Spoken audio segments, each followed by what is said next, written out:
രാവിലെ തന്നെ ഞാനും അമ്മയും മോനും കൂടെ അമ്പലത്തിൽ പോകണം കേട്ടോ. രാവിലെ ഗണപതി ഹോമമുണ്ട്. ഞങ്ങൾ വൈകി. ഇത് നമ്മുടെ സ്വന്തം സമൃദ്ധി സ്റ്റോർ. അതാണ് കേട്ടോ നമ്മുടെ അമ്പലം. കുറേ നാളായി അമ്പലത്തിൽ വന്നിട്ട്.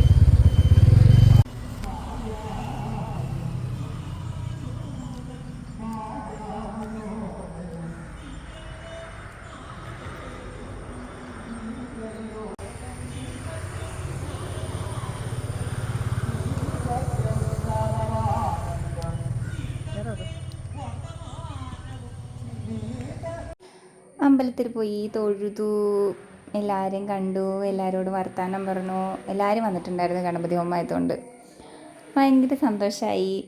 കുറേ നാളുകൾക്ക് ശേഷം അമ്പലത്തിൽ വരുന്നത്. ഉത്സവത്തിന് വന്നു പോയതാണ്. ഞാൻ പിന്നെ ഇപ്പോഴാണ് വരുന്നത്. അപ്പോൾ അത്രേ ഉള്ളൂ. ബൈ.